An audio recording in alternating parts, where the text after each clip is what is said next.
Ayo memilih apa yang kau suka. Merdeka belajar wujud yang nyata. Raih mimpimu juga cita-cita. Generasi emas Indonesia. Profil pelajar Pancasila tanamkan di dalam dada. Profil pelajar Pancasila, cerdas berkarakter itu kita.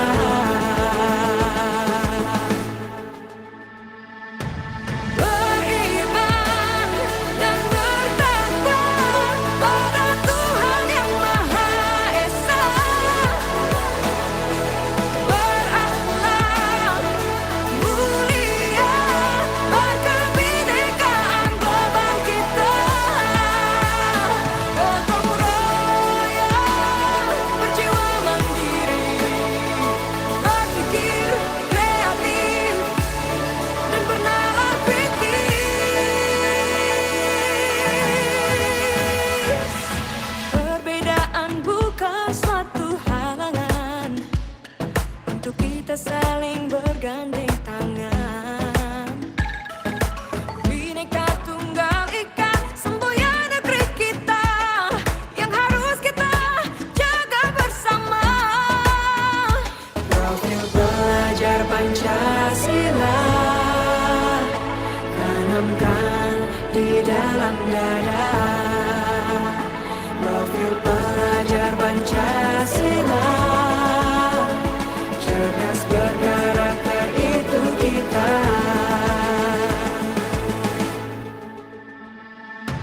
Beriman dan bertakwa pada Tuhan yang Maha Esa. Berakhlak mulia, berkebinekaan global kita. Gotong royong, berjiwa mandiri, berpikir kreatif dan bernalar kritis.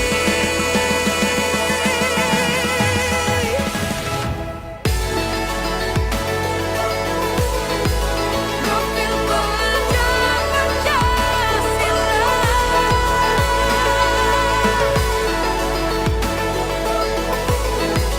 Profil pelajar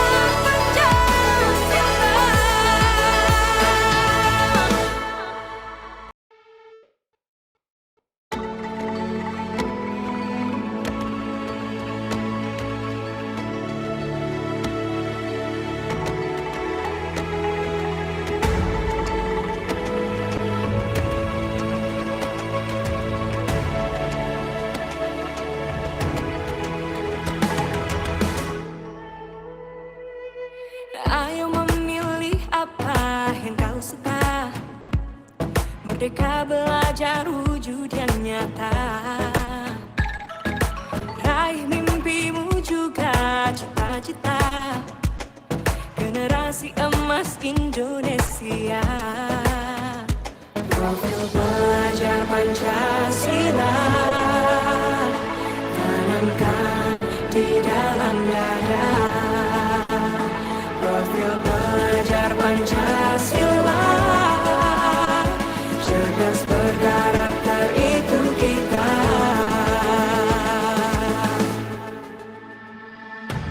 Beriman dan bertakwa pada Tuhan yang Maha Esa. Berakhlak mulia, berkebinekaan global kita. Gotong royong, berjiwa mandiri, berpikir kreatif dan bernalar kritis. Perbedaan bukan suatu halangan untuk kita saling bergandeng tangan. Bhinneka Tunggal Ika, semboyan negeri kita yang harus kita jaga bersama.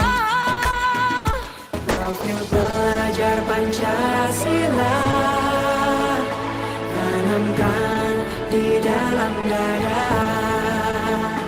Profil pelajar Pancasila, cerdas berkarakter itu kita.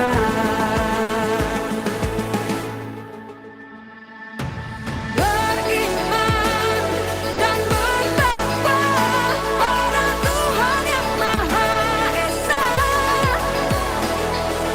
Berakhlak mulia, berkebinekaan global kita.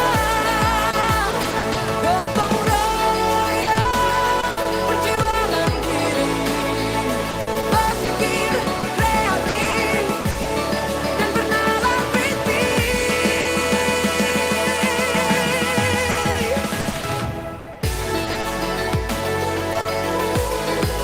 Profil pelajar Pancasila. Profil pelajar Pancasila.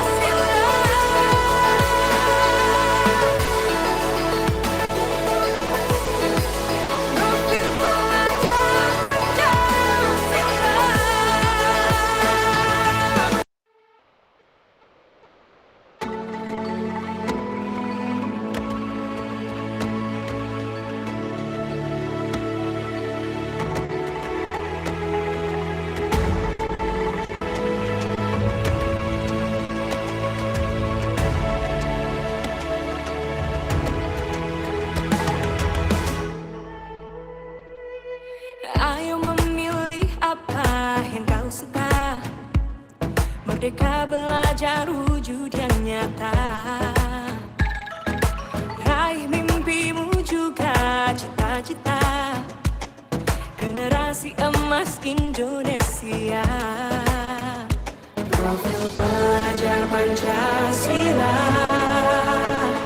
tanamkan di dalam dada. Profil pelajar Pancasila, cerdas berkarakter itu kita.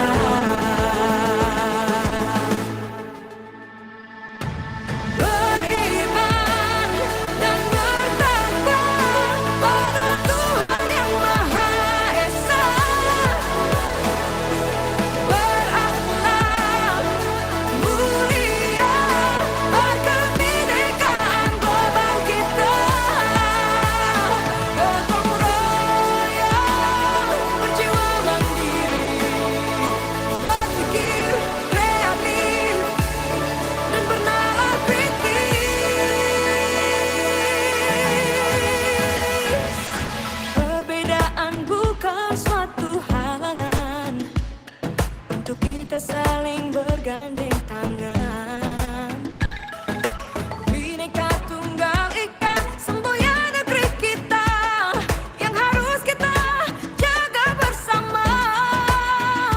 Profil pelajar Pancasila, tanamkan di dalam dada. Profil pelajar Pancasila, cerdas berkarakter itu kita.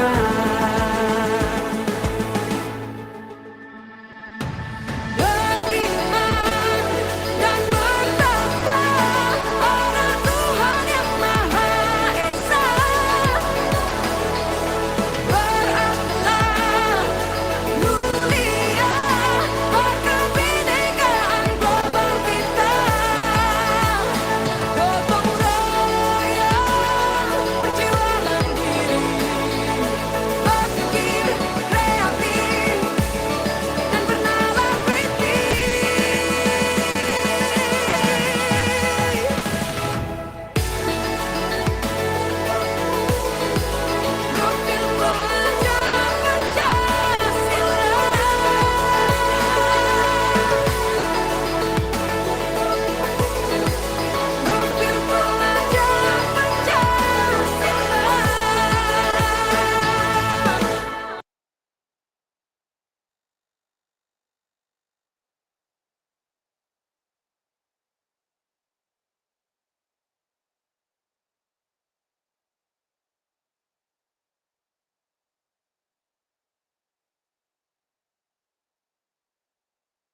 Oke, bismillahirrahmanirrahim. Assalamualaikum warahmatullahi wabarakatuh. Waalaikumsalam warahmatullahi Waalaikumsalam warahmatullahi wabarakatuh. Alhamdulillah wa syukurillah ala Waalaikumsalam nikmatillah. warahmatullahi wabarakatuh. La haula wala quwata illa billah. Terima kasih Bapak Ibu yang sudah menyempatkan waktunya. Ini kita akan berbagi apapun itu yang berbau dengan budaya positif di lingkungan sekolah, dan kita mengidentifikasi hal-hal yang perlu kita ketahui. Sebelumnya, sebelum kita mulai, perkenalkan, nama saya Jam-Jam Sapaat. Saya salah satu fasilitator program guru penggerak di angkatan 10 ini. Kebetulan sekarang bertugas di BGP Sumatera Selatan ya.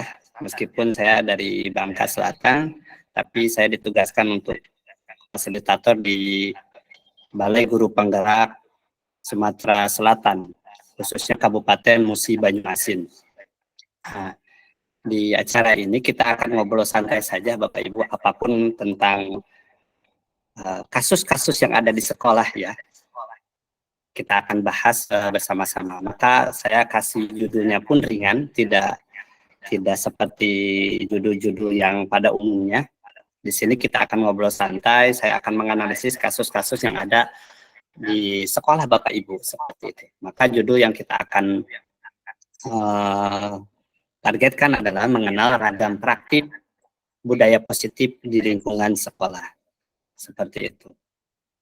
Oke Bapak Ibu, sebelum kita mulai, marilah kita bersama-sama membacakan basmalah. Bismillahirrahmanirrahim. Terima kasih banyak atas waktunya Bapak Ibu untuk menyempatkan hadir di forum akademisi, forum berbagi, forum pelayanan pendidikan yang perlu kita banggakan, yaitu berbagi sesama praktisi ya, seperti itu. Dan hal-hal malam ini tidak diwajibkan siapapun itu yang harus mengikuti, tapi memulai dengan budaya positif. Meskipun di sana tercantum ada mendapatkan sertifikat RH 4 poin. Sebenarnya ini tidak termasuk budaya positif juga ya. Tapi nggak apa-apa karena kita di posisi yang di mana seluruh aktivitas sekolah itu berbau administratif. Nah, tapi pada dasarnya mudah-mudahan Bapak Ibu bisa hadir malam hari ini benar-benar untuk presence, all out untuk hadir mengenal ragam praktik budaya positif di lingkungan sekolah. Seperti itu. Masya Allah ada Ibu Rini Fitriani ya dari Bandung ini. Kawan seperjuangan kami waktu di AUSI. Ibu Rini, sehat Ya, Ibu Pak. Rini? Alhamdulillah Pak Jam-Jam. Assalamualaikum warahmatullahi Alhamdulillah. wabarakatuh. Wah, sudah lama ya tidak bertemu. Aduh, 2017 ya Pak ya. Iya. Terima kasih Pak. Iya, semoga sehat ya Pak ya. Sehat selalu, sukses selalu Pak. Selalu menginspirasi. Masya Allah, Ibu Rini ini selalu luar biasa. Senior kami ketika di Australia ya, pengalaman kami berbagi pengalaman budaya positif. Kami menerima kesempatan untuk beasiswa di Australia ya, seperti waktu itu. Termasuk di sini ada Bu Rini, ada Bu Yani juga ya, sama halnya. Mungkin kita akan berbagi ragam praktik budaya positif. Oke, Bapak Ibu, itu perkenalan saya ya, singkat saja seperti itu. Lanjut. Nah, kita akan refleksi sebelum kita mulai ya Bapak Ibu, sebelum kita mulai ke pembelajaran pada malam hari ini. Coba Bapak Ibu refleksikan, di manakah Bapak Ibu berada saat ini? Ya, di manakah Bapak Ibu berada di saat ini? Mungkin saya akan perbesar. Silakan Bapak Ibu refleksikan di manakah posisi Bapak Ibu sekarang ketika melihat gambar love tree atau sosok posisi kondisi seseorang itu digambarkan dengan ilustrasi yang ada di gambar ini. Silakan Bapak Ibu jawab di kolom chat ya. Perasaan Bapak Ibu sekarang ya, perasaan Bapak Ibu sekarang malam ini ya, di posisi mana? Apakah nomor 1, nomor 2, nomor 3, apakah ada di nomor 21? Di manakah perasaan posisi Bapak Ibu yang menggambarkan bahwa saya ini sekarang lagi berada di posisi misalkan 16. Silakan dijawab di chat box Google Meet ini. Kami kasih waktu 2 menit untuk menjawab di manakah posisi Bapak Ibu yang hadir pada malam hari ini. Perasaannya, kondisinya. Oke, Bu Penny Marlina di posisi 6. Sudah menjawab Bu Penny Marlina, terima kasih. Posisi 6. Oke. Silakan Ibu Bapak yang lainnya. Sambil menunggu, masih ada waktu 1 menit lagi. Kita tunggu. Ibu Rizka Diana, alhamdulillah Bu Rizka ini partner kami di sekolah ya. Bu Rizka nomor 12. Selamat datang Pak Mano. Nah, yang baru datang, Pak Mano dan kawan-kawan yang lain yang baru hadir, kita akan refleksikan sebelum kita mulai. Di manakah posisi kita sekarang ya, perasaan kita sekarang. Saya akan merefleksikan karena kalau kita menyangkut dengan budaya positif, harus tahu dulu kondisi kita, ya, merefleksikan diri kita itu di posisi mana. Seperti itu. Oke, sudah Bu Rizka di 12, Bu Siti 12, Bu Yani di posisi 11, Bu Siti Jubaidah di posisi 11, Bu Jusma juga di posisi 11. Masih adakah kawan-kawan yang akan memberikan refleksi dirinya? Di posisi berapakah Bapak Ibu posisi sekarang dan perasaannya? Oh tadi yang masuk Zoom-nya nih tadi. Oh tadi. Ya, gimana Pak? Ya sudah masuk Pak Ahmad Roji. Selamat datang Pak Ahmad Roji. Iya Pak, Assalamualaikum. Waalaikumsalam. Nah ini senior kami yang menginspirasi saya di sekolah ya, salah satunya ya. Ada Pak Mano, ada Pak Ahmad Roji, luar biasa. Beliau selalu on time, tidak pernah telat ya. Khususnya Pak Ahmad Roji, beberapa tahun ini mau pensiun, tapi tetap beliau ini on time ya, luar biasa. Saya selalu belajar dengan beliau-beliau ini ya, Pak Ahmad Roji, Pak Mano, bagaimana cara mengendalikan diri, membuat lingkungan budaya positif itu muncul dalam diri kita. Oke Bapak Ibu silakan. Ada yang baru Pak, Bu Mujianti, posisi 11 juga. Banyak sekali ya yang di posisi 11 ini. Masya Allah. Silakan yang baru datang di chat box posisi kondisi perasaan Bapak Ibu hari ini, malam ini ya. Oh tadi mana ngisi tadi? Ngisi tadi chatbox tadi. Di chat box Pak Ahmad Roji silakan. Di mana Pak? Buka. Chatbox. Ya, di chat box Pak Ahmad Roji silakan. Coba Anda chatbox tadi.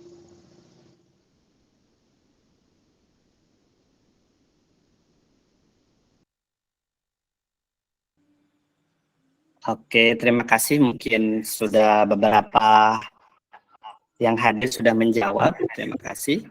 Kita lihat dari mulai yang paling banyak dulu dipilih, nomor 11. Wah, ini nomor 11 berarti posisi nomor 11 ini di mana Bapak atau Ibu sedang berada di posisi punya kawannya, sahabat di lingkungan sekolahnya yang merasakan sudah klop gitu, punya satu frekuensi kawan-kawannya itu ya. Kalau saya gambarkan di sekolah ya. Kemudian kawan tersebut di sekolah rekannya itu sudah satu frekuensi, saling menutupi kekurangan dan membantu kelebihan yang kita miliki, asset based thinking yang kita miliki itu di posisi 11 ya. Jadi yang memilih di posisi 11 itu kalau digambarkan di lingkungan sekolah, Bapak Ibu merasa nyaman, memiliki kawan, memiliki rekan yang sefrekuensi, memiliki rekan yang satu circle memberikan budaya positif yang bisa mengembangkan diri kita. Itu yang nomor 11. Ada juga yang nomor 12. Oh sama, ya digandeng ya. 11 sama 12 ini sama. 11 12 lah ya. Sama ini. Untuk 11 12. Kemudian Ibu Penny di sini nomor 6. Oh, Ibu Penny butuh ada seseorang yang merangkul ya. Kalau di lingkungan sekolah berarti ada perlu seseorang rekan atau guru senior atau guru yang mampu membimbing Bu Penny bagaimana sih how to teach in the classroom, bagaimana sih mengajar di kelas tuh ya, ataupun perlu inspirasi dari beberapa teman, rekan, kawan yang ada di sekolah. Itu untuk di posisi 6. Ya, Bapak Ibu, ternyata banyak sekali yang memilih di posisi 11, 12.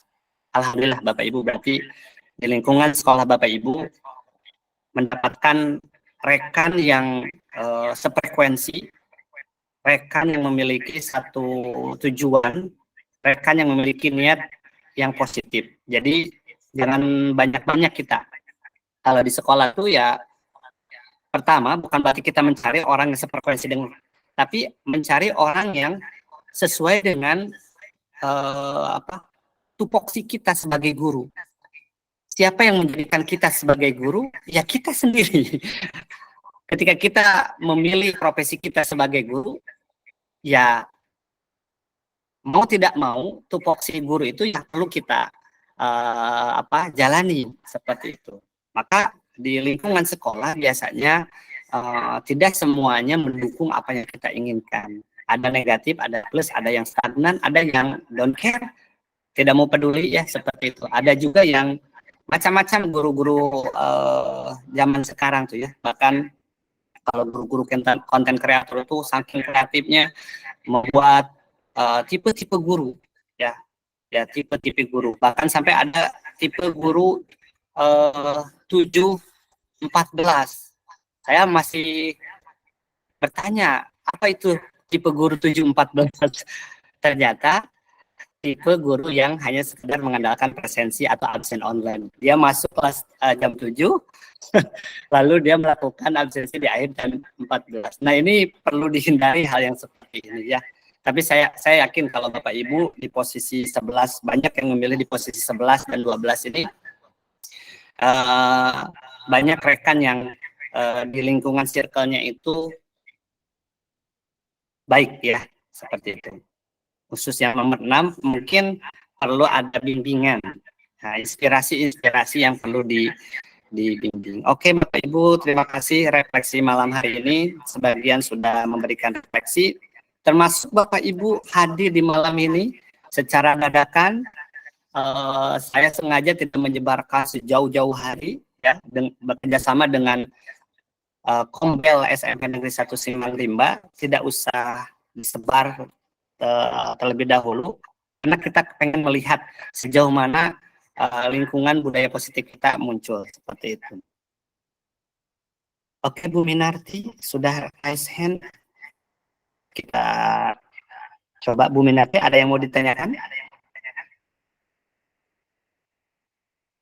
Oh, keklik mungkin ya. Oke, kita next Bapak Ibu. Pertanyaan pemantik sebelum kita memulai.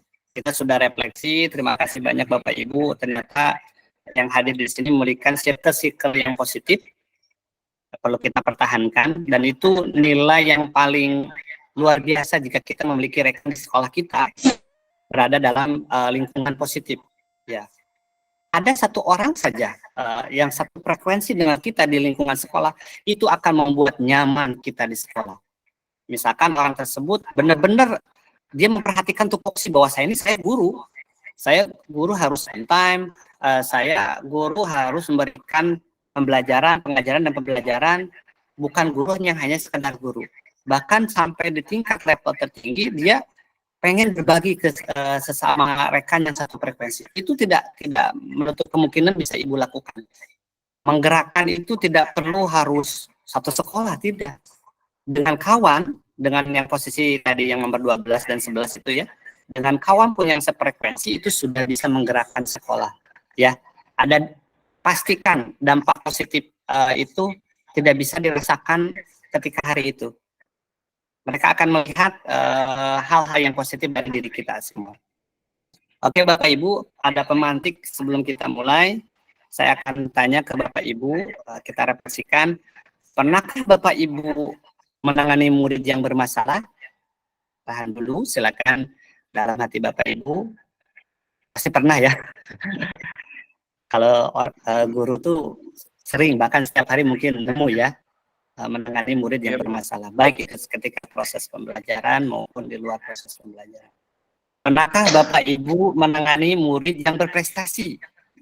Nah, ini ya, tidak hanya yang bermasalah saja, tapi yang berprestasi juga. Pernahkah Bapak Ibu menangani murid yang berprestasi, tapi posisinya bermasalah? Contohnya, ketika dia mendapatkan ranking kedua, dan posisi sekolah tersebut mengumumkan ranking. Nah, mengumumkan ranking di depan banyak orang dan orang tua. Lalu si yang berprestasi biasanya ranking ke-1 itu, dia dapat ranking kedua. Nah, hal yang seperti ini yang disebut dengan pernahkah Bapak Ibu menangani murid yang berprestasi? Baik itu akademis maupun non-akademis. Yang ketiga, pernahkah Bapak Ibu menangani murid yang berkebutuhan khusus? Nah, di sini perlu digarisbawahi, kalau berkebutuhan khusus berarti khusus ya ditanganinya ya. Tapi karena sekarang pendidikan kita menerima inklusif, tidak dikhususkan sekolah ini ada sekolah inklusif, tidak. Semua sekolah harus menerima pendidikan inklusif. Jadi semua sekolah harus menerima anak yang berkebutuhan khusus. Gimana Pak, kami kan tidak punya. Maka dari itu perlu diketahui, jika sekolah tersebut memiliki guru BK, mungkin untuk penanganan pertama ada di guru BK. Kalau sekarang lagi rame nih PPDB ya Bapak Ibu ya. Nah, kalau diperkenankan, jika orang tua, siswanya, atau komitenya, atau sekolahnya, atau dana bos yang mencukupi, ketika siswa baru masuk tuh bisa dites langsung tes psikolog. Ya, itu ada khusus tes psikolog untuk kesiapan belajar menuju jenjang selanjutnya. Seperti itu bisa dideteksi, sehingga ketika sudah keluar tes psikolog dari ahlinya, itu akan dikasih kertas-kertas yang menandakan kesiapan belajar mereka. Jadi kita bisa menganalisis Bapak Ibu, tidak usah lagi tes diagnostik tentang profil muridnya. Jadi kita sudah punya, jika memungkinkan ya, memiliki dana bos yang cukup, kemudian kerjasama dengan komite, karena perlu biaya seperti itu untuk melakukan tes diagnosa untuk PPDB ya. Semua siswa biasanya itu bisa dilakukan. Kemudian, pernahkah Bapak Ibu melihat murid bermasalah yang dampaknya dari perilaku guru? Yang dampaknya dari perilaku guru. Contohnya nanti saya akan share ya di sini, atau saya ajak. Contohnya misalkan gini Bapak Ibu, mungkin di salah satu sekolah Bapak Ibu menemukan siswa yang sudah jenuh dengan perilaku guru yang jarang masuk. Dan guru tersebut ada di sekolah. Nah, itu perlu penanganan khusus Bapak Ibu. Ya. Jadi kasus ini mungkin di sebagian sekolah ditemukan dan mungkin di sebagian sekolah tidak ditemukan. Jika tidak ditemukan, luar biasa. Sekolah tersebut berarti sudah melakukan ragam lingkungan budaya positif. Karena jika ada salah satu guru yang guru itu hadir di sekolah tapi tidak masuk ke kelas, cuma masuk, dia absen misalkan memberikan tugas, lalu dia pergi lagi ke ruang guru atau ke kantin dan lainnya, dan itu ini di posisi nomor 4. Kenapa Bapak Ibu melihat murid bermasalah yang dampaknya itu dari perilaku guru? Nah, kita coba kembali lagi, coba di chat box ya Bapak Ibu, silakan yang hadir di sini, di posisi manakah Bapak Ibu pernah terjadi? Apakah di posisi nomor 1, posisi nomor 2, posisi nomor 3, atau posisi nomor 4? Silakan. Yang mau berbagi, silakan. Bagi Bapak Ibu yang hadir di sini, saya akan berikan pertanyaan pemantik. Di posisi manakah pernah Bapak Ibu lakukan? Di nomor 1 kah? Nomor 1 yaitu, pernahkah Bapak Ibu menangani murid yang bermasalah? Silakan jawab di chat. Kami kasih waktu 2 menit.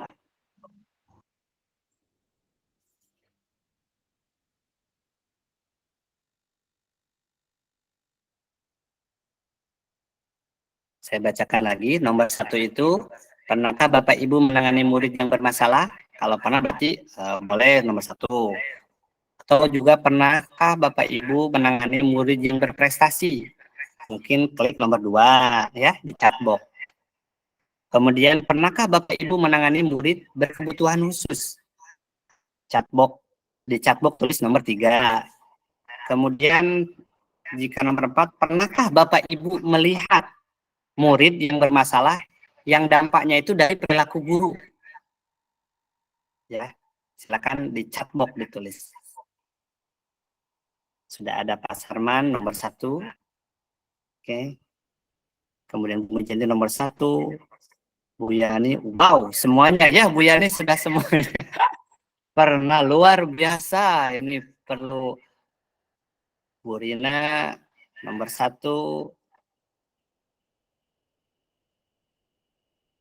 Bu Rina, Bu Siti Hidayati nomor 3. Pak Muhammad nomor 1.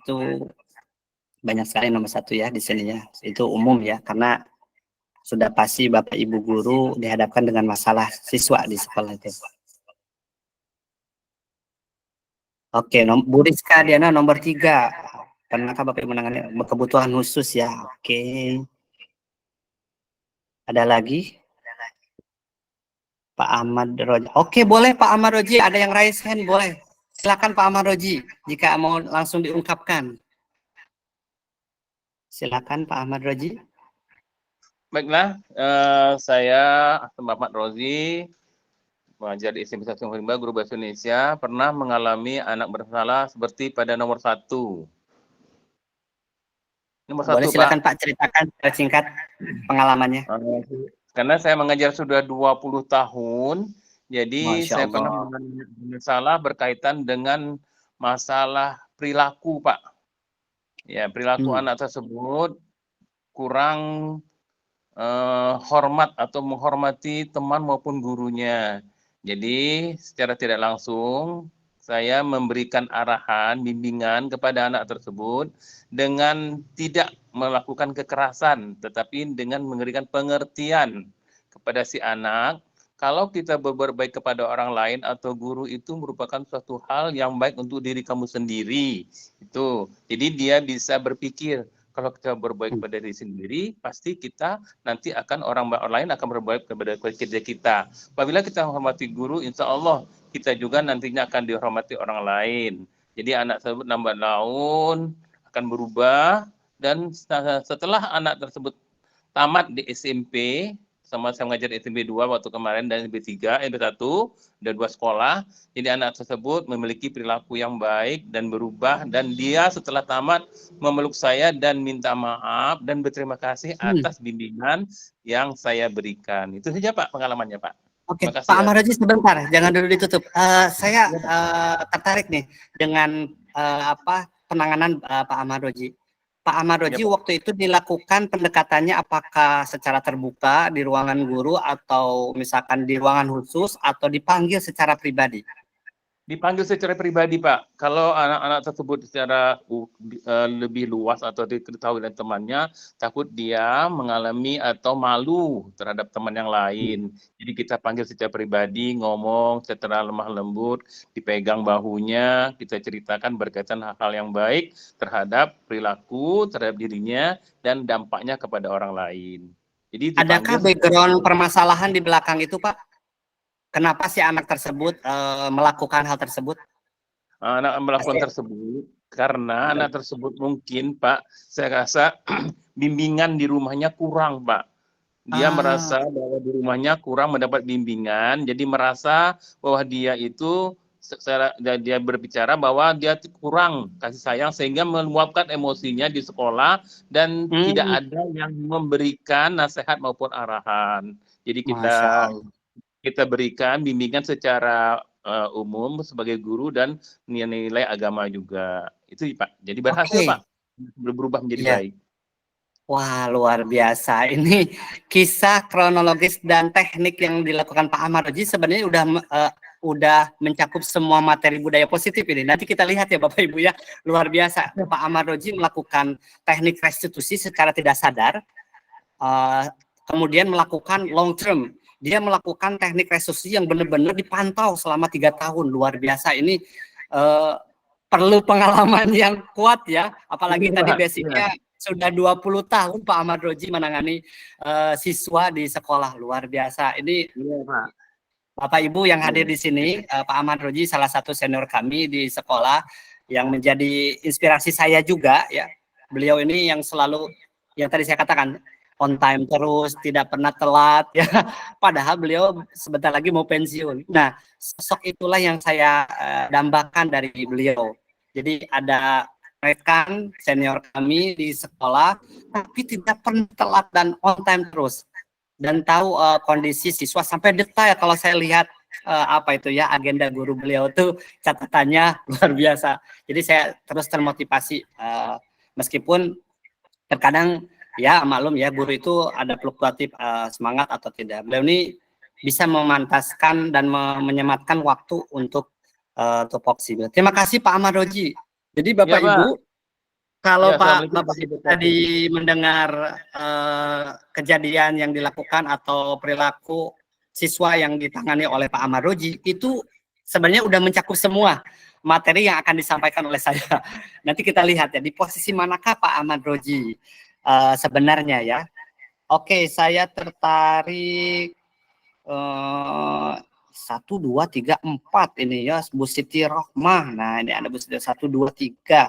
Coba ada Bu Yani 1, 2, 3, 4. Pilihlah salah satu Bu Yani. Singkat cerita di nomor 1, 2, 3 atau 4. Kalau 1 tadi udah ya, Pak Ahmad Roji. 2, 3 atau 4, silakan Pak Bu Yani dipilih secara singkat. Baik, terima kasih. Assalamualaikum warahmatullahi wabarakatuh. Terima kasih banyak atas kesempatannya. Salam kenal Bapak Ibu semua. Mungkin di sini saya sedikit sharing terkait pengalaman selama menjadi guru dari tahun 2014. Mungkin saya di posisi 3 saja yang lebih aman ya Pak ya. Silakan. Jadi yang berkebutuhan khusus ya. Jadi dari 2014 sampai sekarang anak itu masih terkenang gitu. Jadi kebetulan siswa dulu kan saya ngajarnya di SMP, jadi anak tersebut memang berkebutuhan khususnya dalam hal sulit bersosialisasi dengan rekan-rekannya. Jadi selama 1 semester pembelajaran itu hanya beberapa kali masuk kelas, selebihnya dia hanya ingin belajar di rumah.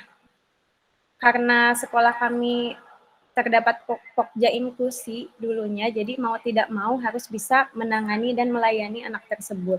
Kebetulan saya dalam salah satu anggota pokja, jadi anak tersebut memang ternyata bicara pada pada orang tuanya untuk meminta ingin saya yang mengajar, entah tidak tahu apa alasannya. Jadi sebelum saya memang ada beberapa guru yang diminta untuk mengajar, tetapi pada ujungnya dia meminta untuk saya. Meskipun saya hanya mengajar bahasa Indonesia, tetapi untuk pelajaran lain yang dititipkan, ditugaskan, tetap saya yang harus mendampingi dia. Jadi dalam 1 hari itu saya ditugaskan khusus untuk terus ke rumahnya dalam 1 minggu. Intinya dia bisa mengikuti pembelajaran meskipun hanya di rumah. Meskipun hanya 1 semester itu juga, dan yang membuat saya terkenang itu dia ada perubahan, peningkatan, walaupun dalam sosialisasinya tentu tidak, karena dia hanya belajar di rumahnya saja. Hanya yang membuat saya paling terkesan itu ketika setelah pembelajaran berakhir dalam 1 semester karena dia itu lanjut ke sekolah khusus. Jadi dia itu untuk terakhir kalinya bukan saya yang mengajar, jadi dia tidak mau belajar dengan ibu itu yang saya ingat. Karena dia sedang sibuk melukis katanya, karena dia punya apa? Oke, Bu Yani, mohon maaf kalau tak boleh tahu kebutuhan khususnya apa anak tersebut? Intinya di kebutuhan sosial, bersosialisasi sulit. Tidak mau. Jadi tidak mau bersosialisasi. Oke, Bapak Ibu, ini ada pengalaman baru berarti ya, luar biasa ini tentang anak berkebutuhan khusus. Dampak budaya positif apa yang akan dilakukan anak berkebutuhan khusus. Perlu kita ketahui Bapak Ibu, di Dapodik sekolah kita ya, Dapodik sekolah kita posisi anak berkebutuhan khusus itu sangat ditampung Bapak Ibu. Hati-hati ya. Jadi yang sekarang lagi rame PPDB nih, kasih tahu operatornya itu ada di Dapodik itu khusus. Bagaimana caranya itu menilai anak berkebutuhan khusus Pak Jam-Jam? Ya minimal ada diagnosa awal ya, dilakukan diagnosa. Biasanya kalau sekolah-sekolah yang sudah memiliki dana BOS atau keuangan yang mencukupi itu bisa dilakukan dengan tes psikolog yang tadi saya katakan. Tapi kalaupun tidak, itu bisa dilakukan dengan tes diagnosis awal melalui wawancara dengan orang tua. Tadi yang dilakukan oleh Bu Yani betul sekali karena penanganan khusus inklusif itu perlu dilakukan di sekolah negeri. Di sekolah manapun itu tidak bisa dipisah-pisahkan. Sekarang tidak ada lagi sekolah ini yang menerima ABK, tidak. Tapi seluruh sekolah itu menerima. Termasuk di sekolah kami ya, yang basicnya 5 agama ada di sekolah kami. Kemudian ABK juga ada, ya beberapa ABK yang perlu kami tangani dan kami kerjasama dengan beberapa guru. Itu pun kami rasakan seperti itu. Oke, terima kasih Bu Yani. Kita lanjut ke, wah ini ada kawan kita nih ya, dari Bandung nih yang sesama seperjuangan ketika di Australia ya. Pak Yudi silakan Pak Yudi, kami persilakan. Wah luar biasa nih. Terima kasih. Silakan. Waduh gak enak nih disebut Pak Jam. Pak Jam, Bu Yani, apa kabarnya? Wah, Masya Allah. Masya Allah. Masya Allah. Silakan Pak Yudi, di posisi manakah Pak Yudi pernah mengalami? Sepertinya semua rekan-rekan guru yang ada di sini pengalamannya sudah dalam dan sudah memiliki keempat-empatnya. Cuman saya mau mencoba sedikit bercerita pengalaman yang nomor 2, posisi nomor 2. Pernahkah Bapak Ibu menangani murid yang berprestasi? Sebetulnya lebih tepatnya bukan berprestasi, akan tetapi pun mempunyai basic bakat. Pada saat itu ada murid saya yang bernama Helsa, dia itu mempunyai basic bakat yang tidak dilirik sama yang lain, akan tetapi saya lihat dia itu ada potensi, yaitu di dalam public speaking, di dalam berpidato. Karena dia itu kalau disuruh ke depan tanpa persiapan pun dia itu sudah bagus gitu. Nah, akan tetapi untuk berpidato di dalam kompetisi belum pernah. Untuk itu saya coba-coba waktu itu di pentas PAI dan pidato tentang lingkungan hidup yang mengadakan Dinas Lingkungan Hidup Kabupaten Bandung. Saya coba-coba, tapi saya maunya itu dia sendiri yang buat teks pidatonya, nggak mau saya yang ngasih gitu. Saya coba dia itu bikin teks pidato tentang lingkungan hidup dari sudut pandang dia, observasi dia, saya arahkan gitu. Jadi dari awal sampai akhir teks pidatonya itu buat dia, bikinan dia. Tapi saya cuman mengarahkan, itu coaching itu gitu.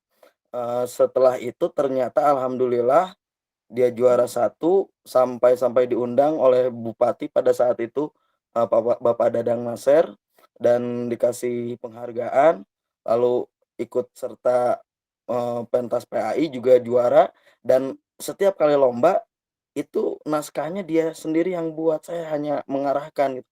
Bahkan sampai saat ini pun ketika keluar SMA, ketika SMA dan keluar SMA, dia selalu mengikuti lomba-lomba yang berbau public speaking, dia sendiri yang membuat naskahnya gitu.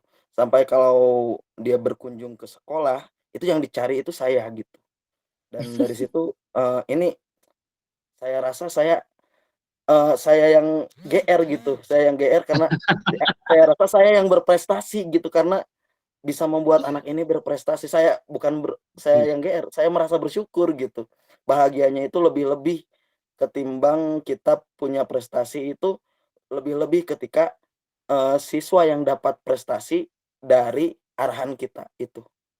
Ya. Terima kasih. Mudah-mudahan jadi ilmu yang bermanfaat ya untuk dia. Terima kasih. Luar biasa ini Pak Yudi, terima kasih banyak dari Bandung jauh-jauh menyempatkan waktu ya. Ini kawan seperjuangan kami ketika di Australia, Bapak Ibu yang ada di sini ya. Sama-sama berjuang waktu itu di sana. Oke, Bapak Ibu, ketika kita melihat kasus yang Pak Yudi tangani tentang orang-orang yang punya bakat. Contoh tadi ada saya tebalkan ya, bakat tentang speaking atau dia bisanya itu berbicara. Coba bayangin, hasil tag diagnosa tersebut kalau pakai tes psikolog kan enak ya, tapi kalau ketika diwawancara, nah Pak Yudi sudah menemukan bahwa si siswa tersebut speaking. Kebayang tidak ketika semua guru kompak 10 mata pelajaran kalau di SMP ya, semua guru kompak, kalau di SD berarti satu guru kelas ya dengan PAI dan olahraga kalau nggak salah. Kemudian sekarang ditambah dengan bahasa Inggris. Kalau kompak semua guru itu tahu bahwa si anak tersebut dia jagonya speaking, sudah dia tugaskannya speaking, artinya memenuhi kebutuhan pembelajaran dia. Contoh di pembelajaran prakarya, dia tidak bisa ditugaskan untuk menulis terlalu lama karena dia berpikirnya pengennya langsung ngomong di depan seperti itu. Bahasa Inggris juga seperti itu ya, nyangkut pautnya. Kemudian ke matematika, bisa nggak ya matematika berbau speaking? Ya bisa. Kalau secara verbal kan bisa ya, ada teori verbal mathematical strategy for teaching, kan itu ada ya ilmunya seperti itu. Kemudian masuk ke IPA, sudah jelas di sains itu pemaparan speaking anak itu bisa dilontarkan ke dalam pembelajaran. Jika semua guru mengetahui diagnosa awal siswa itu dengan beragam diagnosa, itu guru bisa memberikan budaya-budaya positif untuk anak. Jadi mengangkat, kalau bahasa Ki Hajar Dewantara itu, sekolah itu ibarat kebun, ya. Kebun itu mau ditanam apa? Misalkan ada yang jagung, ada yang duren, ada yang sawit, ada yang lain-lain macam-macam. Misalkan satu kebun itu di beberapa kotak ada beberapa pohon. Nah, penanganan pohon tersebut itu berbeda-beda. Bukan berarti kita ini harus merangkul semua perbedaan dan dilakukan di kelas, tidak. Tapi kita setidaknya memiliki dasar bahwa setiap anak itu memiliki kebutuhan. Maka sekarang lagi ramai berpencar program berpusat kepada murid. Dana BOS berpusat pada murid. Program berpusat pada murid. Sosok kepala sekolah nanti yang dilantik harus berpusat pada murid. Perdirjen GTK tentang kepala sekolah, tentang pengawas, tentang BOS, tentang eskul, tentang kurikulum, itu semuanya berpihak pada murid. Jika Bapak membaca literatur tentang Perdirjen GTK, Permen-Permendikbud yang ada, kemudian materi-materi yang ada di PMM, itu semuanya berfokus kepada berpihak pada murid. Ya. Dan mudah-mudahan kedepannya kalau ada menteri yang bisa menghilangkan benar-benar masalah administrasi guru ya. Tapi kalau yang sekarang ini kurikulum merdeka konsepnya sudah bagus, hanya saja di bawah, mulai turun ke bawah, masih banyak jelimet-jelimet tentang masalah administratif seperti itu. Oke, terima kasih Pak Yudi. Masih adakah yang masih raise hand? Oh, sudah tidak ada. Oke. Jadi pertanyaan pemantik ini dari 3 orang sudah mencakup materi yang akan saya sampaikan ya.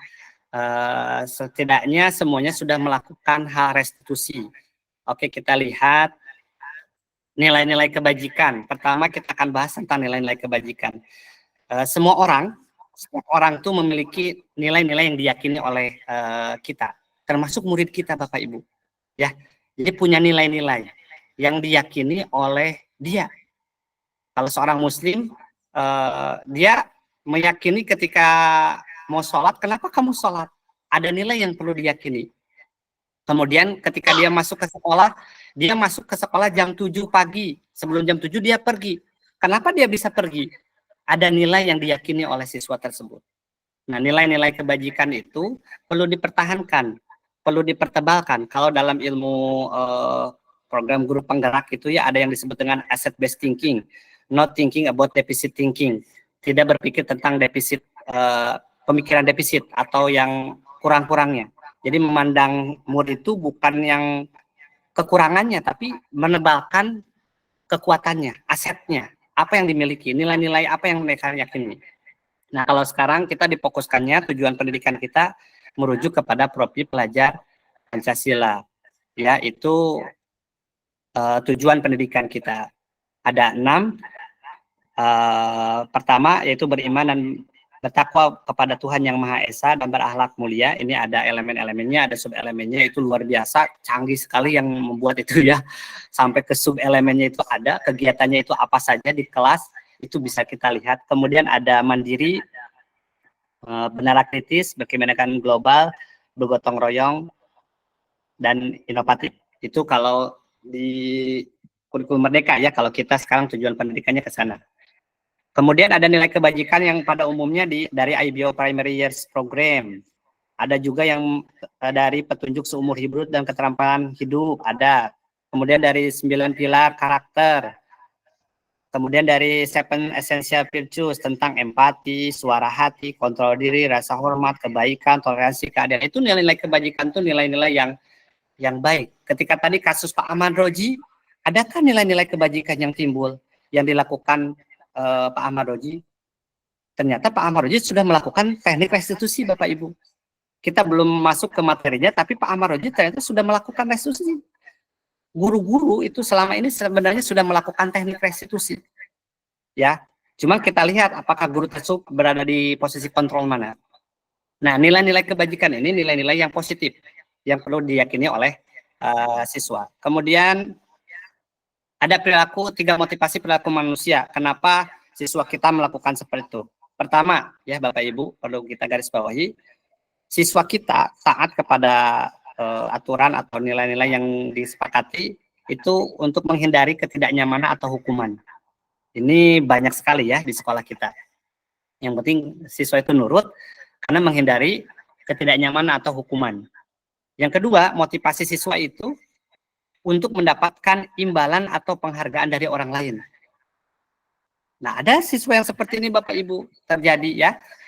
Dia pas ranking 1 sering diumumkan di depan ketika itu ada peralihan program, perubahan program, bahwa pengumuman ranking itu tidak dilakukan lagi secara terbuka, dia lakukan di per kelas, dipanggil satu-satu, lalu dia berkomentar, kenapa nggak diumumkan lagi secara umum ranking saya kan pengennya bla bla bla bla, saya tidak semangat lagi belajarnya kalau tidak diumumkan rankingnya di depan umum. Ada yang seperti itu Bapak Ibu.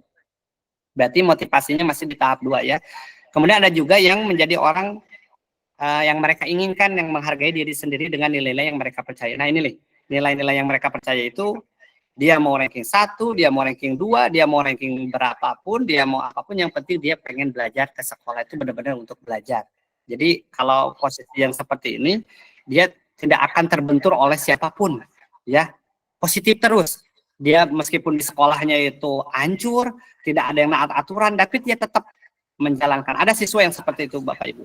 Termasuk diri kita Bapak Ibu, sebagai guru, maaf ya, mungkin di sekolah itu ada aturan, tapi kita berpapasan dengan rekan yang tidak menaati aturan. Itu saya meyakini semua Bapak Ibu guru juga di sini mengalami dan pernah merasakan di posisi seperti itu. Tapi kalau posisi kita memiliki nilai kebajikan yang kuat, ya, menghargai diri kita sendiri atas dasar kita sebagai guru, saya yakin Bapak Ibu tidak akan terpengaruh dengan hal-hal yang negatif, ya. Jadi masih kuat meskipun di sekolah itu banyak yang misalkan Bapak Ibu gurunya tidak ada, tidak masuk kelas, tapi tetap Bapak Ibu masuk ke kelas, itu bentuk dari di posisi ketiga. Di sini ada teori motivasi hukum dan penghargaan restitusi. Kalau hukum itu sudah apa ya? Kalau di teori hukuman tuh, kalau bagi saya kurang mengena ya kalau ke siswa itu. Jadi misalkan di hukuman, sesuatu yang menyakitkan harus terjadi. Kalau di konsekuensi, konsekuensi itu peraturan sekolah Bapak Ibu yang disepakati ya. Itu masuknya ke konsekuensi. Itu udah termasuk identitas sukses. Jadi peraturan-peraturan yang ada di sekolah yang disepakati bersama itu masuknya ke konsekuensi. Karena di sana ada sesuatu harus terjadi. Ketika siswa itu melakukan sesuatu, ada peraturannya. Dan peraturan itu diketahui oleh orang banyak. Baik siswa, kepala sekolah, guru maupun orang tua. Nah, sedangkan hukuman itu terjadi secara refleks. Contoh misalkan siswa Bapak Ibu tidak mengerjakan, tiba-tiba Bapak Ibu posisinya lagi gak enak, misalkan banyak masalah di rumah atau apa, melampiaskanlah ke murid kita. Ke depan, kamu keluar, berdiri di tiang bendera, lari. Nah, itu udah masuk hukuman karena tidak berdampak baik, tidak disepakati, ya, tidak diyakini oleh bersama-sama. Maka itu yang menyakitkan itu seperti itu, dan itu akan terkenang di trapesium umur atau pengalaman yang pernah kita lakukan itu pasti akan dikenang oleh anak-anak tuh kalau yang berbau hukuman tuh. Kalau konsekuensi ya itu udah diyakini kesepakatan bersama semacam peraturan sekolah. Nah, kalau restitusi, nah tadi tekniknya sudah dilakukan ternyata sama Pak Ahmad Roji, yaitu merupakan pilihan. Pak Ahmad Roji melakukan teknik validasi, menenangkan, menstabilisasikan kondisi anak tersebut. Ada masalah apa di balik layar itu bisa melakukan seperti itu, kemudian menanyakan keyakinan. Itu sudah melakukan teknik restitusi dilakukan oleh Pak Ahmad Roji tadi. Sehingga ketika keluar, siswa itu mengenang sosok Pak Ahmad Roji. Bahkan tadi ada kejadian sampai memeluk ya, luar biasa. Itu udah level manajer kalau di posisi kontrol. Manajernya udah positif banget karena long term tadi. Pantauannya itu lama, tidak hanya seminggu, 2 minggu, dia 3 tahun tadi kata Pak Ahmad Roji. Dan itu akan berbekas sampai dia mati ya, kalau dikenang kalau guru yang seperti itu. Itu teknik restitusi. Maka diharapkan budaya positif itu di lingkungan sekolah melakukan teknik restitusi. Hindari Bapak Ibu melakukan teknik hukuman. Itu hindari. Ya, konsekuensi bagus. Konsekuensi tadi yang saya katakan peraturan sekolah yang ditetapkan oleh bersama. Jangan dibuat dari copy paste dari Google, dibuat jadi peraturan sekolah, jangan ya. Seperti itu. Kemudian dihukum oleh penghargaan yang tadi kita bahas ya. Pengaruhnya jangka pendek dan jangka panjang. Ada siswa yang rankingnya selalu ranking 1, kemudian tidak diumumkan lagi secara umum di depan orang, dia malah kecewa. Itu dampaknya berarti jangka pendek ya. Penghargaan tidak efektif, kemudian penghargaan merusak hubungan. Nah, itu merusak hubungan. Tadi yang tadinya dengan guru itu dia senang, karena ranking 1-nya diumumkan di depan umum, depan orang tua. Ketika ada program, tidak terlalu digembor-gemborkan yang ranking 1 itu, cukup di ruangan pas pembagian rapot, jadi bad mood anak tersebut. Jadi merusak hubungan antara guru dan siswa, orang tua dan sekolah pun. Penghargaan mengurangi ketepatan. Ketepatan di sini jadi tergantung siswa tersebut dengan penghargaan, ada imbalan. Penghargaan menurunkan kualitas, betul sekali. Kalau orang sudah niatnya untuk pengen dikasih, ketika tidak ada yang ngasih itu turun kualitasnya. Penghargaan mematikan kreativitas. Betul sekali. Jadi tidak kreatif siswa kita kalau sering dikasih penghargaan. Bolehkah dikasih penghargaan? Boleh, Bapak Ibu. Ya, tetapi posisi boleh di sini harus dipertebal kembali. Ada cara lain yang perlu dibolehkan itu seperti apa? Penghargaan menghukum diri siswa tersebut ketika nanti dia ke sekolah lain, ke SMA lain dengan suasana yang baru, dia tidak juara, dia menghukum dirinya sendiri. Ternyata di sekolah ini saya tidak juara. Banyak sekali ya dampaknya. Motivasi dari dalam diri. Nah, ini yang diperlukan tuh motivasi intrinsik. Jika siswa termasuk guru, termasuk kita sebagai pendidik, jika memiliki motivasi intrinsik, itu sudah luar biasa Bapak Ibu. Dia tidak akan terpengaruh, dia mau atasan kita, kepala sekolahnya hancur, mau guru rekannya tidak ada yang sefrekuensi, mau sekolahnya tidak ada fasilitas, mau sekolahnya tidak ada aturan, anaknya seperti apa, tapi kalau sudah memiliki motivasi intrinsik, ya, tetap kita akan menjalankan tugas kita sebagai guru. Tidak ada orang yang memilih sebuah pilihan itu tanpa ada resiko, tetap ada resiko. Tapi kalau sudah memiliki motivasi intrinsik, saya yakin Bapak Ibu ditempatkan di sampah pun tetap harum, ibarat permata ya.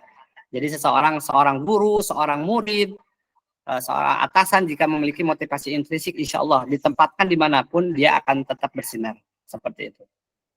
Nah, di sini ada ya, saat kita berulang kali menjanjikan hadiah kepada anak agar berperilaku bertanggung jawab, atau kepada seorang murid agar mempelajari sesuatu yang baru, pada seorang murid melakukan pekerjaan yang berkualitas, kita sedang berasumsi mereka tidak dapat melakukannya. Artinya ketergantungan seperti itu. Kemudian ada selanjutnya keyakinan kelas. Nah, kalau bisa PPDB ini, sebelum PPDB kan ada, kalau di sekolah kami ada melakukan tes diagnostik ya, atau tes diagnostik awal. Jadi guru-guru nanti pas hari pertama itu sudah mengetahui sifat-sifat anak tuh dari orang tua, hasil wawancara. Nah, keyakinan kelasnya harusnya ketika PPDB atau ketika apa itu namanya ya, masa orientasi murid atau masa orientasi siswa. Jadi ada kegiatan keyakinan kelas selain kegiatan MOPD yang lainnya. Kan biasanya di MOPD itu ada banyak kegiatan ya, pengenalan eskul. Nah, kenalkan PPDB itu tentang keyakinan kelas. Ajak siswa baru itu untuk melakukan keyakinan kelas. Lakukanlah, sangat mudah keyakinan kelas. Ya, pertama curah pendapat, kemudian mencatat semua masukan. Nggak apa-apa, siswa baru yang dari SD, kalau yang dari SMP ya, tanya langsung aja, pengennya seperti apa sih kelas kalian tuh ke depannya, selama 1 tahun ke depan dengan ibu, misalkan kalau wali kelasnya perempuan ya, dengan bapak kalau wali kelasnya laki-laki. Buatkanlah keyakinan kelas, dan keyakinan kelas ini menjadi nilai bagi sekolah ya, bahkan menjadi introspeksi untuk sekolah kita. Kemudian susunlah kalimat negatif menjadi positif. Nanti kan banyak ya anak-anak tuh, tidak boleh merokok pak, tidak boleh makan pak, tidak, karena itu negatif semua. Disusun dulu di whiteboard boleh, atau pakai sticky note ya. Kalau yang SMA kan mereka lebih dewasa, jadi enak bisa ngaturnya. Kalau yang kayak masih di tahapan wiraga, wiraga, ya kata Kak Hadi itu antara SD dan SMP itu kita perlu ada pendampingan, ilustrasi yang jelas bagi anak-anak. Kemudian cukup 3-7 keyakinan. Keyakinan ini berbau dengan nilai kebajikan Bapak Ibu yang tadi kita bahas ya. Apapun itu, disiplin, sabar, kemudian mandiri, kreatif, itu termasuk dalam nilai-nilai kebajikan yang bisa dimaksud dalam keyakinan kelas. Meninjau ulang kembali, menyetujui dan menatani keyakinan, ditandatangani. Nah, ini seru kalau MOPD ya. Masukkan kegiatan MOPD itu jangan itu lagi ya. Bosen ya. Apalagi ada apa bahasa kalau kawan kami itu pelancongannya, masa MOPD harus pakai kertas di atas kemudian dikalungkan namanya ya. Coba cara kreatif memperkenalkan siswa satu sama lain itu banyak lah teknik ice breaking yang lain. Jangan sampai dikalungin namanya kayak maaf sapi kurban misalkan ya. Dikasih nama berapa kilo sapinya. Nah, jangan sampai dieksploitasi siswa kita ketika MOPD. Cari kreatif kegiatan untuk memperkenalkan diri satu sama lain. Kemudian disimpan di dinding kelas, pajang. Tiap kelas itu memiliki keyakinan kelas masing-masing. Itu keren sekali. Dan itu bisa dilakukan ketika MOPD ya. Jadi ketika masuk kelas hari pertama, siswa sudah memiliki keyakinan kelas. Kemudian siswa sudah didiagnostik, sudah dites awal-awal ya. Sebelum pendaftaran itu timnya sudah mengetahui, gurunya pun sudah mengetahui siswanya. Itu enak sekali kalau ngajar sudah seperti itu. Ya, apalagi siswanya dites oleh psikolog. Wah, itu tambah enak lagi tuh, komplit sekali. Jadi kita mengetahui kadar kondisi siswa. Yang kedua, yang selanjutnya, Bapak Ibu guru, kalau melihat siswa yang bermasalah ya, jika kita dalam posisi budaya positif, lakukanlah pandangan kita, posisi otak kita itu harus memandang 5 kebutuhan manusia dasar ini. dasar sekali ini Bapak Ibu. Ketika anak ada yang mempunyai masalah, tanyakan 5 dasar ini. Misalkan Bapak Ibu punya masalah ya, anak-anak satu bermasalah di kelas atau di sekolah tuh. Tanyakan 5 kebutuhan dasar ini. Bertahan hidup tuh seperti makan, sarapan, kemudian kalau di lingkungan sekolah ya, secara umumnya, kemudian apakah dia dikasih jajan nggak sama orang tuanya, apakah ada masalah nggak di rumahnya, apakah dia yatim atau piatu, apakah dia kurang perhatian atau apa, itu ada di bertahan hidup. Bahkan kita harus mengetahui backgroundnya. Jadi ketika ada siswa yang bermasalah, jangan langsung dimarahi. Ya, tadi ada teknik validasi, teknik stabilisasi. Pak Ahmad Roji melakukan, dipanggil secara pribadi, duduk bersama, ditenangkan dulu. Nah, itu tahap pertama restitusi, luar biasa. Kemudian memvalidasi. Tahap validasi ini, tanyakan 5 kebutuhannya. Bertahan hidup, tadi tentang takutnya dia belum sarapan, dia tidak dikasih makan, tidak dikasih jajan. Kemudian yang kedua adalah merasa diterima. Sesuatu pengen diperhatikan oleh kita, Bapak Ibu. Ditanya, ya. Kemudian kebebasan, ada kebebasan, kesenangan, dan penguasaan. Ini semuanya masuk ke dalam proses pembelajaran. Kalau kebebasan, anak pengennya bebas. Maksud bebas di sini tidak hanya melulu menulis, mencatat, mendengarkan ya. Gurunya harus kreatif. Kesenangan, fun, dalam pembelajaran itu perlu ada jeda, senang. Kemudian penguasaan, power. Setiap siswa tadi Pak Yudi ya, memiliki bakat yang perlu dikembangkan. Nah, masukkan ke mata pelajaran kita. Bisa nggak? Pasti bisa. Guru harus bisa menciptakan kesempatan untuk murid berkolaborasi dan memiliki ikatan emosi. Nah, ini bahasan selanjutnya tentang posisi kita. Guru, ada 5 posisi kontrol. Penghukum, pembuat merasa bersalah, teman, pemantau, atau manajer. Kalau penghukum tuh biasanya kata-katanya seperti ini. Kalau guru dalam posisi penghukum itu paling rendah ya. Patuhi aturan saya. Atau awas, kamu harus turut ke saya. Padahal tidak ada di aturan sekolah. Misalkan, kamu berdiri di tiang basket. Ke depan, lari 10 keliling. Padahal tidak ada di peraturan sekolah. Nah berarti kalau Bapak Ibu menemukan rekan atau Bapak Ibu sendiri seperti itu, kontrol diri Bapak Ibu berada dalam posisi penghukum. Istighfar. Harus banyak istighfar ya. Kalau orang yang muslim di sini harus banyak istighfar. Kalau posisi Bapak Ibu dalam posisi penghukum. Karena anak tidak salah. Mungkin kesalahan anak itu berasal dari ada yang tidak dipenuhi 5 kebutuhan dasarnya. Seperti itu. Selanjutnya, jika posisi guru, ini menarik sekali ya. Pembuat merasa bersalah. Kata-kata yang sering dilakukan, takutnya Bapak Ibu pernah melakukan. Kalau saya merasa pernah melakukan ini ya. Dulu-dulu pernah saya melakukan ini, sering bahkan. Ibu sangat kecewa sekali dengan kamu. Kamu tidak mengerjakan tugas. Jadi siswa itu merasa bersalah, ya Allah, si ibu kecewa ternyata sama saya karena saya tidak mengerjakan tugas. Nah, kalau ada sosok guru seperti itu, berarti posisi kontrol gurunya berada di posisi kedua. Ya, masih rendah ya. Pembuat merasa bersalah. Berapa kali Bapak bilang, kamu itu harus melakukan tugas ini, ya. Gimana coba kalau orang tua kamu tahu kamu berbuat begini? Wah, ini sering ditemukan ya. Biasanya guru yang sering di kelasnya tuh ngasih nasihat kerjaannya tuh. Ngajarnya kapan, ngasih nasihatnya terus menerus. Nah, gimana coba kalau orang tua kamu tahu kalau kamu tuh seperti ini? Itu posisi dibuat merasa bersalah. Di posisi ketiga, guru itu teman, diposisikan sebagai teman. Kata-kata yang sering keluar ketika di posisi teman itu, ayolah bantulah Bapak, ini demi Bapak, ayolah bantulah Ibu, kasihanilah Ibu, capek Ibu nih, Ibu sudah mempersiapkan dari malam nih.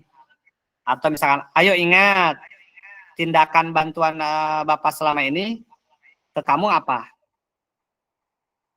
Jadi teman tuh semacam nggak ada jarak ya, dekat, dia dicurhatkan semua. Nah itu di posisi teman. Oke, kemudian yang keempat itu pemantau.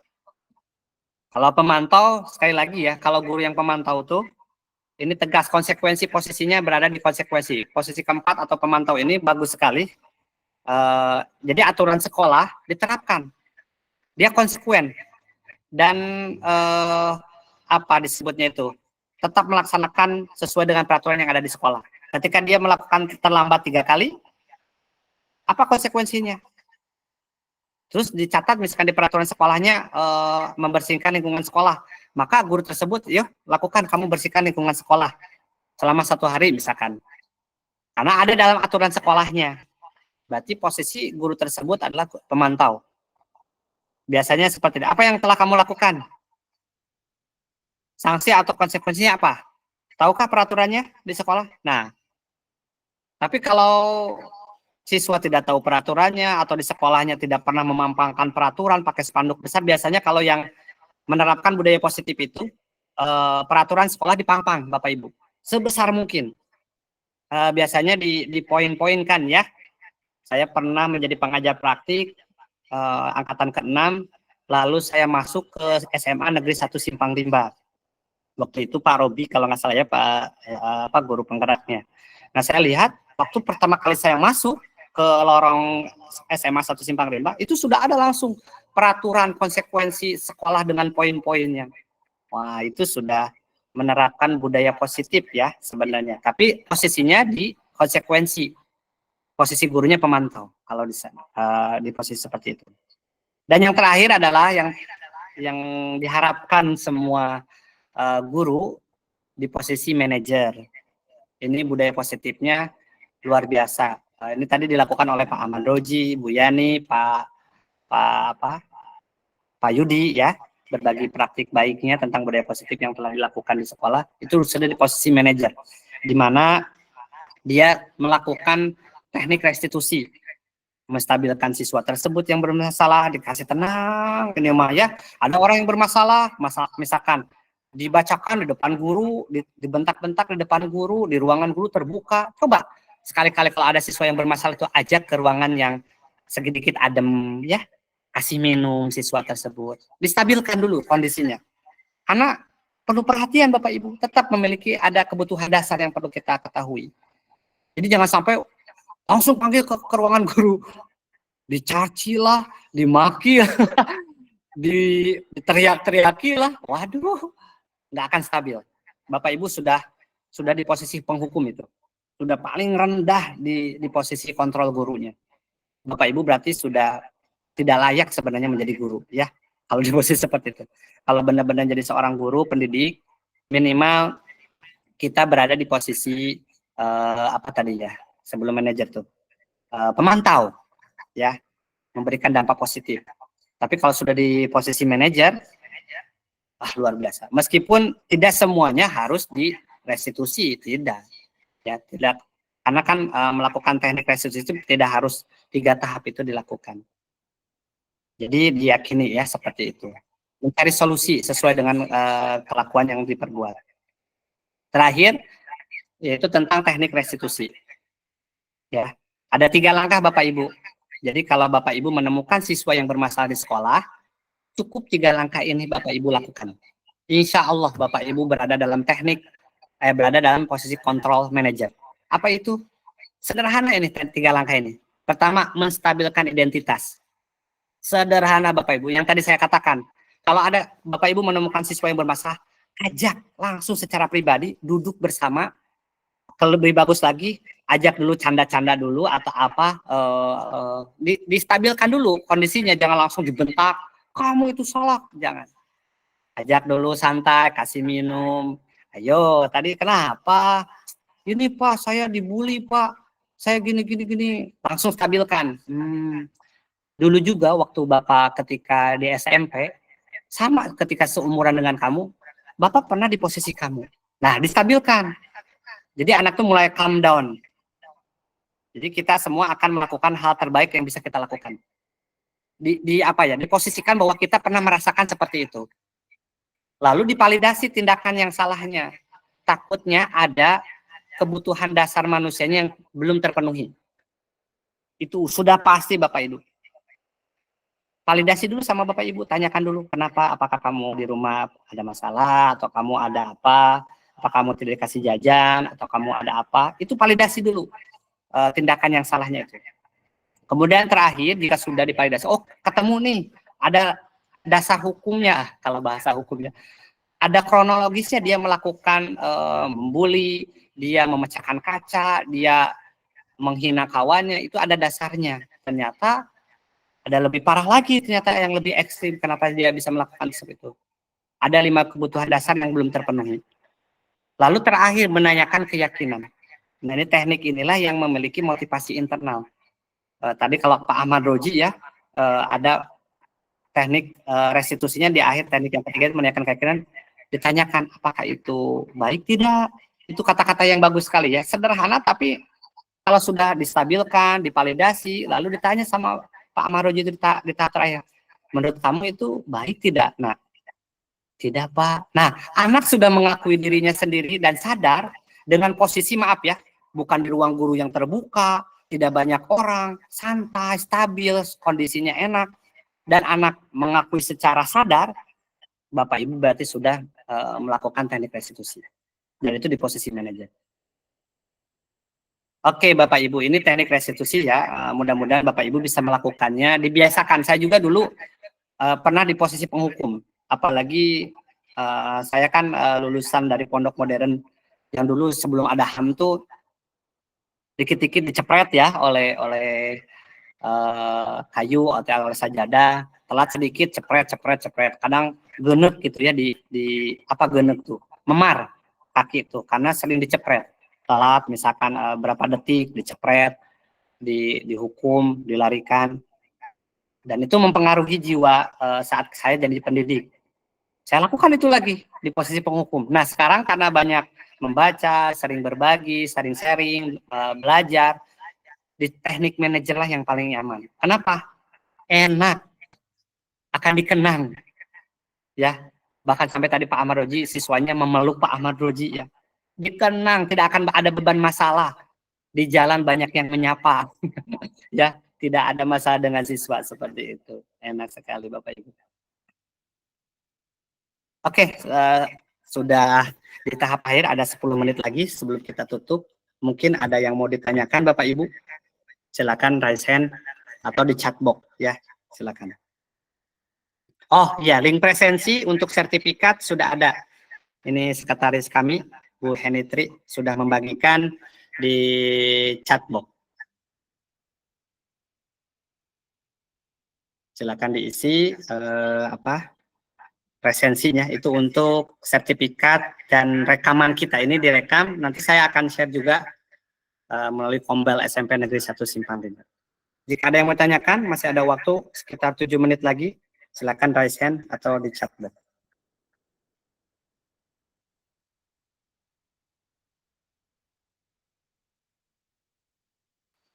Oke, silakan Pak Ahmad Roji. Ya, saya ada pengalaman Pak di SMP 1 Simpang Rimba. Silakan Pak. Waktu itu di kelas 9 ada anak yang berkebutuhan khusus Pak. Kakinya jalannya agak pincang gitu. Jadi dia tuh merasa minder waktu belajar, waktu dengan teman-temannya. Tapi kalau saya masuk kelas, saya memperhatikan dia dulu Pak. Memperhatikan si anak agar dia tidak merasa misalnya dibedakan dengan yang lainnya. Setelah itu kita sering menunjuk dia untuk menjawab pertanyaan. Jadi hal tersebut rupanya memotivasi dia untuk lebih belajar bahasa Indonesia kepada saya, dan akhirnya dia sekarang sudah pandai menulis Pak.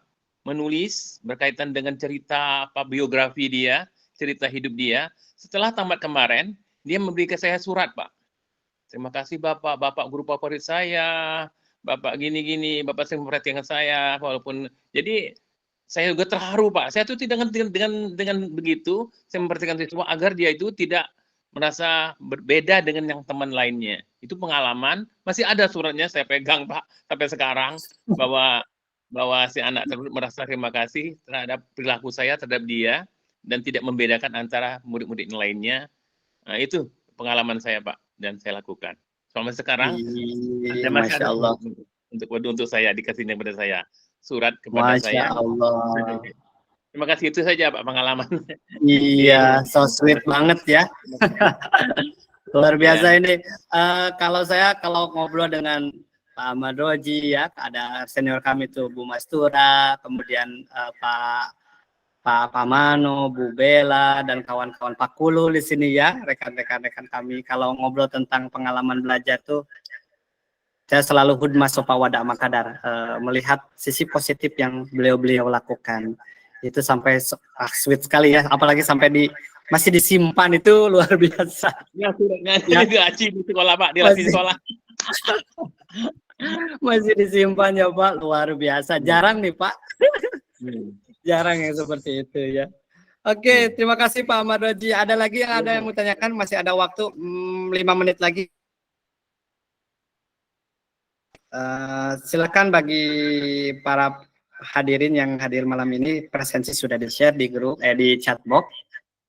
Kami akan share nanti sertifikatnya ini. Ada siapa? Ibu Sally Delisa, silakan Ibu Sally Delisa.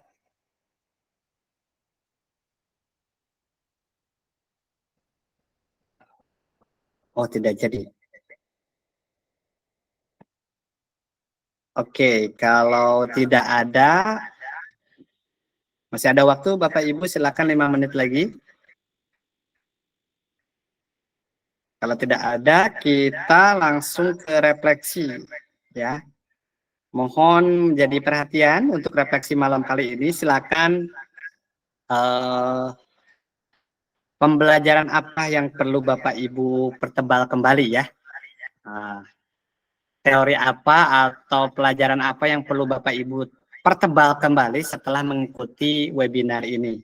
Silakan di chat box. Ini salah satu syarat untuk mendapatkan sertifikat dari Kombel kami ya. Syaratnya silakan di chat box saja.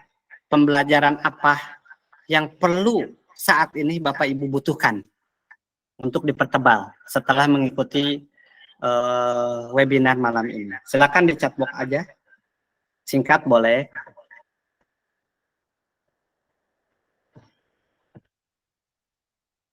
Saya pertegas kembali untuk refleksi pada malam hari ini, karena pembelajaran yang baik adalah pembelajaran yang memberikan refleksi, mereview, mengingat diri ya. Bapak Ibu silakan di chat box. Waktu 3 menit. Kami persilakan hal apa yang perlu Bapak Ibu tebarkan setelah mengikuti webinar ini. Sebentar, Ibu Rina Nurjana ini apakah Bunda yang seperjuangan dengan kami di Australia? Betul tidak? Ibu Rina? Assalamualaikum. Waalaikumsalam. Masya Allah, Bun. Masya Allah. Gimana sehat, Bun? Alhamdulillah sehat, Mister. Maaf ya, off cam ini lagi nggak pakai kerudung. Iya, Bun. Masya Allah, lama tak berjumpa ini, seperjuangan. Masya Allah nih. Masih menyempatkan ya, luar biasa nih. Wilujeng wengi Bu Yani menerima beki gelis. Nah, waktu uin teu ka Rancaenong, foto berlayar di kolamnya masih ada loh.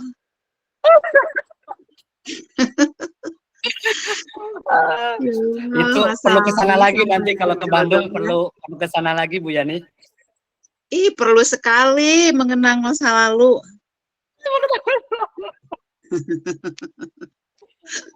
Sehat-sehat Bun ya, keluarga semuanya. Iya, Bun. siap. Iya, ditunggu ya, itunya sertifikatnya, karena malam ini upload RHK terakhir. Wow, luar biasa. Siap. Ada Bu Heni, sekretaris kami, Bu Heni, siap Bu Heni? Oh, iya, siap. Makasih ya, ilmunya sangat bermanfaat, Mister. Iya, sama-sama Bunda. Terima kasih. Luar biasa ini.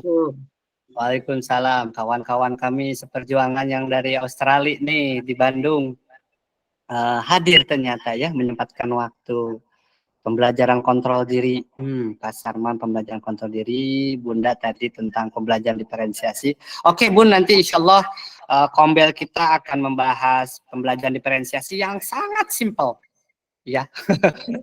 Kebanyakan banyak salah persepsi ya tentang pembelajaran diferensiasi. Insya Allah mungkin Bu Heni, Bu Bella, ya, Bu Siti, kawan-kawan kami nih yang bertugas di struktur komunitas belajar SMP Negeri 1 Simpang Rimba, mungkin nanti bisa dijadwalkan ya di lain waktu tentang pembelajaran diferensiasi. Banyak sekali nih yang berminat ya, tanpa ada syarat ya, masuk aja, yang mau belajar silakan, seperti itu.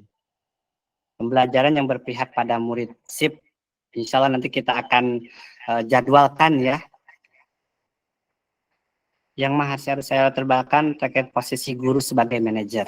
Oke, sebab dalam realitanya masih mengalami kesulitan hingga saja terkadang banyak dalam posisi pemantau atau pembuat merasa bersalah. Jadi Bapak Ibu, posisi kontrol guru itu yang 5 kontrol itu bukan berarti harus jadi manajer terus Bapak Ibu ya. Jadi boleh Bapak Ibu sesekali menjadi pemantau, sekali menjadi teman, tapi hindari penghukum ya, seperti itu. Jadi tidak harus terus jadi manajer. Capek Bapak Ibu.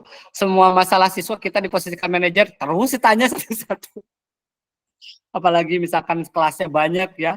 Kita harus ngajar 7 kelas, misalkan kayak Pak Kulu, ini berapa kelasnya Pak Kulu ya. Guru agama.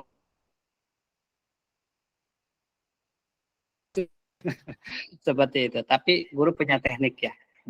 Diposisikan di posisi seperti apa. Kontrol diri, betul. Menjadi apa ini Pak Ahmad Husin, menjadi apa nih? Pembelajaran tentang 5 posisi, Bu Mujianti ya.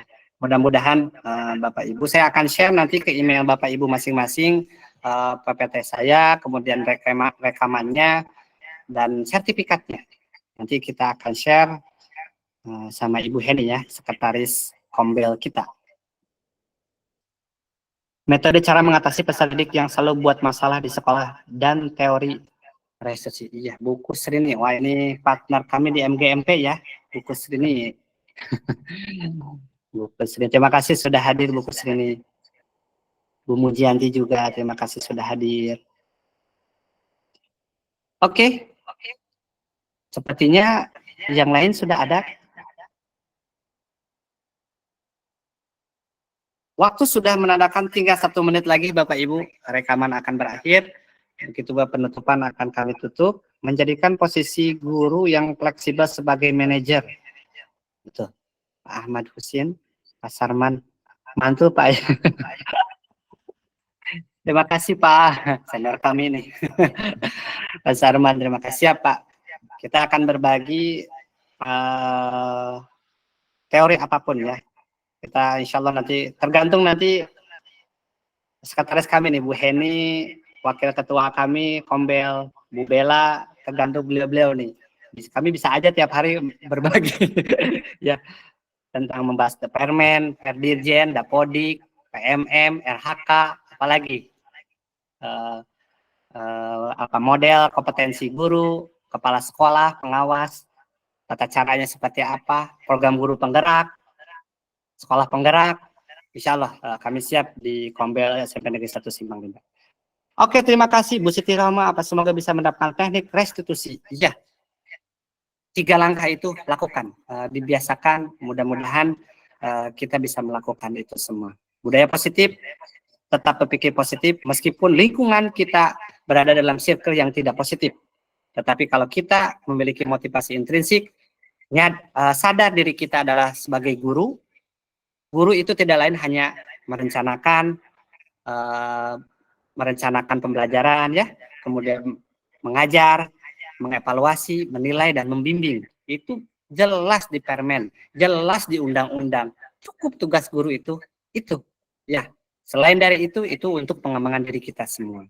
Jadi kalau ada guru yang hanya sekedar mengajar, berarti belum memenuhi tupoksi sebagai gurunya ya, seperti itu. Oke, itu silakan linknya di share, link untuk presensi dan sertifikatnya. Terima kasih banyak Bapak Ibu. Saya tutup dengan bacaan hamdalah. Alhamdulillahirabbil alamin. Sampai ketemu kembali di lain waktu di materi selanjutnya, nanti kita akan bahas. Terima kasih sudah gabung dengan komunitas belajar SMP Negeri 1 Simpang Rimba. Assalamualaikum warahmatullahi wabarakatuh. Waalaikumsalam warahmatullahi wabarakatuh. Oke Bapak Ibu, please kamera on ya. Kita tutup dulu tadi ya. Kamera on untuk dipoto bersama. Ibu Sekretaris dan kawan-kawan Kombel kita dibantu ya untuk screen foto. Saya juga akan bantu untuk memoto.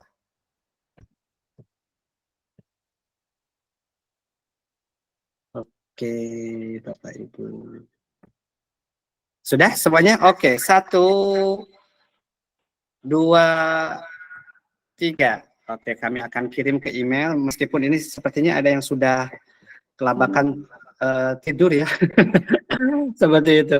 Oke, sekali lagi. Oke, ada yang minta, ada request. Sekali lagi Pak Jam-Jam. Oke, siap.